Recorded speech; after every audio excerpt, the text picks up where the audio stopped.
संसार का सबसे बड़ा पर्व गुरु पूर्णिमा होता है। गुरु से ही मार्गदर्शन मिलता है।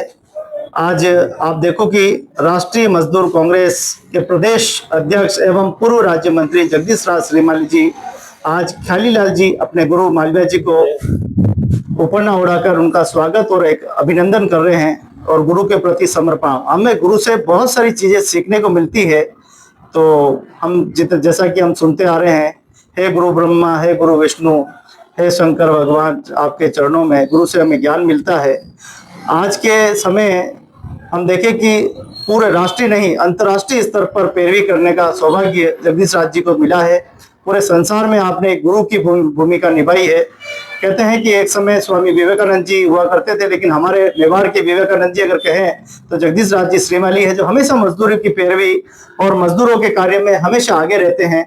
और गुरु पूर्णिमा की बहुत बहुत बधाई, बहुत बहुत शुभकामनाएं ज्ञापित करते हैं और आशा करते हैं कि आज हमें मजदूरों के प्रति जानकारी मिलने वाली है। तो पग पग पर गुरु मार्गदर्शन करते हैं। आज हमारे ऐसे ही श्रम गुरु आदरणीय जगदीश राज जी श्रीमाली, उनसे हम संवाद करने वाले हैं कि आज के समय, क्योंकि गुरु से ही हमें ज्ञान मिलता है। देश और दुनिया में आप गए हैं, माँ मजदूरों की स्थिति को आपने देखा है।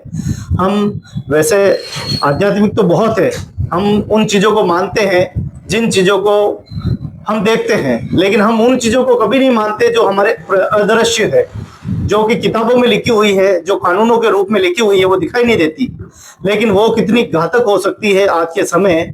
ऐसे ज्ञान भी हमें समय समय पर होना जरूरी है।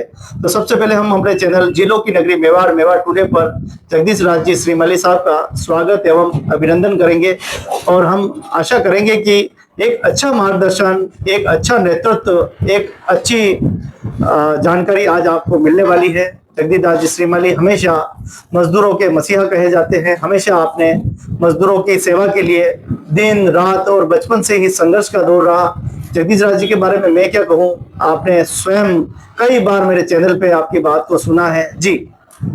सर्वप्रथम तो मैं हमारे जो कैमरा है आपको इसलिए उधर करने के लिए कह रहा हूँ कि हमारे सबके श्रम गुरु स्वर्गीय दुर्गा शंकर जी दुर्गावत साहब, पी चौधरी साहब, बिरला जी मीणा साहब, हनुमान प्रसाद प्रभाकर जी, हजारीलाल जी शर्मा साहब, राजेंद्र बाबू जी, गिरधारीलाल जी व्यास, ब्रज सुंदर जी शर्मा और समस्त उन श्रम गुरुओं को मैं नमन करता हूं जो आज दुनिया में नहीं है।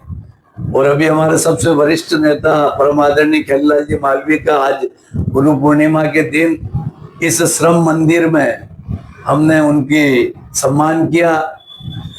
मैं एक साधारण मजदूर से यहाँ तक मजदूरों के दुआओं से इस मुकाम पर पहुंचा हूं। तो मैंने अपने जीवन में कई श्रमिक नेताओं से श्रम सेवा की शिक्षा प्राप्त की और आज इस श्रम सेवा जिन जिन से भी मैंने प्राप्त की है, मैं उनके सभी के चरणों में नमन करता हूँ, वंदन करता हूँ। उन्होंने मुझे श्रमिकों की सेवा के लिए सही मार्ग प्रशस्त किया, मार्गदर्शन दिया, जिसकी वजह से आज प्रदेश, देश और विदेशों तक में जाकर मजदूरों की आवाज उठा रहा हूँ। मैं इस मौके पर सभी को यही बात कहता हूँ कि गुरु के बिना ज्ञान नहीं और ज्ञान के बिना आपकी पहचान नहीं, और पहचान तभी बन पाती है कि आप निष्ठा, ईमानदारी और कर्तव्य पालन करते हुए लोगों का निस्वार्थ भाव से सेवा करें। तो ये जो मुकाम मुझे हासिल हुआ है और 5-5 बार मैं भारत सरकार का प्रतिनिधित्व करने देश और दुनिया में बाहर गया हूँ, 4 बार निर्विरोध प्रदेश अध्यक्ष बना हूँ, मंत्री बना हूँ, सिंडिकेट बन गया, डायरेक्टर बना हूँ कांग्रेस का, प्रदेश महासचिव। ये सारी सफलताएं जो मुझे मिली है ये गुरुओं के आशीर्वाद से मिली है, मजदूरों की दुआओं से मिली है, माता पिता के संस्कारों से मिली है और हमारे आदरणीय मेरे स्वर्गीय मामा जी परशुराम जी त्रिवेदी और शांता जी त्रिवेदी के कृपा से मिली है। तो ये सारे आज मैं उनको, इन सबको मैं अपना गुरु मानते हुए समर्पित करता हूँ।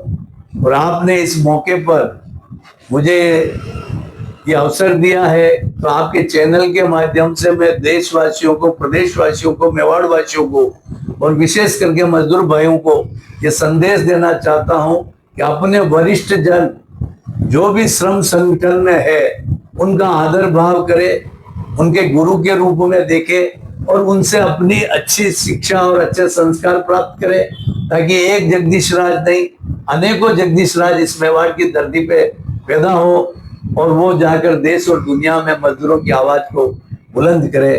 जय हिंद, जय भारत, जय गुरुदेव, जय इंटक। और इस मौके पे हमारे से सबके मार्गदर्शक हमारे गुरु डॉक्टर जी संजीव रेड्डी साहब का आपके सामने ही आप मेरा इंटरव्यू लेने आए और उनका गुरुजी उनका फोन पे संवाद हुआ और उन्होंने मुझे आशीर्वाद दिया है। मैं भाग्यशाली हूँ कि रेड्डी साहब तो दुनिया के सबसे बड़े नेता है, उनका आशीर्वाद भी मुझे अभी आपके सामने दूरभाष पे प्राप्त हुआ। तो मैं उनके भी शतायु और दीर्घायु होने की कामना करता हूँ, वो स्वस्थ रहे, मस्त रहे और हम सब मजदूरों की आवाज को वो हमेशा आशीर्वाद देते रहे। जय हिंद, जय भारत।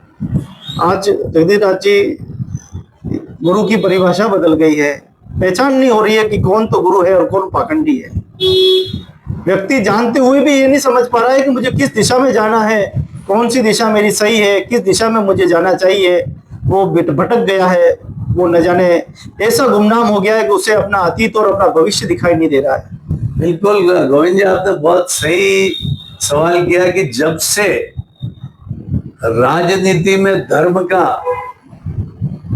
दखल हुआ है, एक समय था इंदिरा जी चुनाव प्रचार के लिए जाती थी तो शंकराचार्य जी से आशीर्वाद लेकर जाती थी, लेकिन उन शंकराचार्यों ने कभी राजनीति में दखल नहीं किया।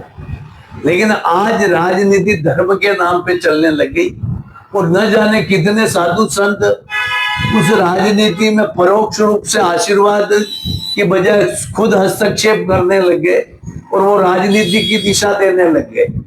जो कि राजनीति और धर्म का जब गठबंधन हो जाता है तो वहां पर ऐसे कई पाखंडियों की दुकानें खुल जाती है और कई पाखंडी अपने आप को संत और महंत बनकर वो ज्ञान सत्ताधारी दल के लिए और विपक्ष के लिए भाषा का इस्तेमाल करने लग जाते हैं, जबकि उनको निष्पक्ष रहकर धर्म का पालन करने के लिए, देश को दिशा देने के लिए सही मार्गदर्शन देना चाहिए। लेकिन वो किसी विशेष पार्टी के बनकर वो लोगों को राजनीति से प्रेरित बातें करने लग जाते हैं, जब जाकर ये हमारा जो सभ्य समाज में ये जो ऐसे गलत संदेश जाता है। और इसलिए आपका कहना ये है कि आज के जमाने में पहचान नहीं रहेगी कौन सही संत है कौन नहीं है।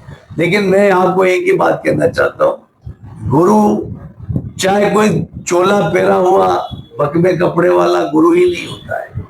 गुरु हमारा जो प्रथम पाठशाला में हम विद्यालय में पढ़ने गए थे और जिन्होंने हमारी पार्टी पे अक्षर पहला प्रथम लिखवाया, वहां से हमारा गुरु शुरू होता है। और उसके पहले माँ के गर्भ से जो बच्चा पैदा होता है और बच्चे को माँ अपने घर में सिखाती कि आग है हाथ मत लगाना, ये पानी है इसके पास नहीं जाना।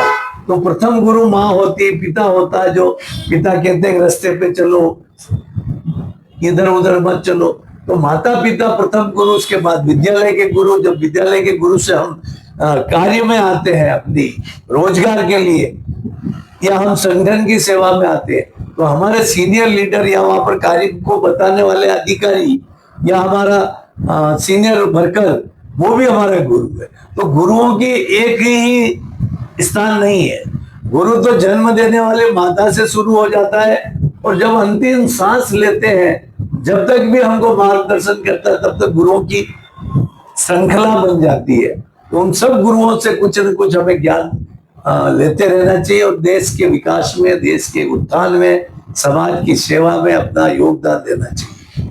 जिस दिन आप हल्दी घाटी से चले थे, न जाने ऐसे वो बिल्ले, ऐसे वो परिवार के सदस्य, ऐसे वो पड़ोसी कहाँ चले गए। आज उन किताबों में गुमनाम पन्नों में शहीद हो गए।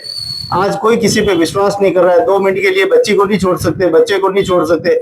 ऐसा क्या हुआ आपके जीवन के लगभग ये 4 दशक हो गए होंगे। 4 दशकों में ऐसा क्या बदलाव हुआ जो पहले वाली सभ्यता का अंत्य हो गया। पहला जो हमारा भाईचारा था, अपनापन था, मैंने बचपन में देखा है कि जब हमारे रिश्तेदार आते थे घर पे तो 3-3 दिन रुका करते थे और इतना अपनापन से अतिथि सत्कार होता था। अब हम लोग सोचते हैं कि अतिथि आया है तो ये कितना जल्दी चला जावे, रोकने की बात तो दूर है। जबकि छोटे मकान होते थे, हमारे पास घर के चूल्हे पे खाना बनता था, लेकिन दिल बहुत बड़े थे। मकान छोटे थे, दिल बड़े। आज मकान बड़े बन गए, दिल छोटे होते जा रहे। तो ये परिवर्तन आया कि हमारी जो पाश्चात्य संस्कृति का प्रभाव हमारे देश में, जो संयुक्त परिवार टूट गए और ये पाश्चात्य संस्कृति आई है। पाश्चात्य संस्कृति में हर बच्चे के अलग कमरा चाहिए, उसका लेटरिन बाथरूम अलग होना चाहिए, उसकी पत्नी के साथ उसका किचन अलग होना चाहिए। तो ये जो परिवारों में से जॉइंट फैमिली जब बिखरने लगी और ये सब विघटन होने लगा समाज का, और जो हमारी ऋषिक परंपरा रही थी जहां पर आश्रम विद्याएं चलती थी, आश्रम में बच्चा पढ़ता था, आज कॉन्वेंट स्कूल में जाने लग गए।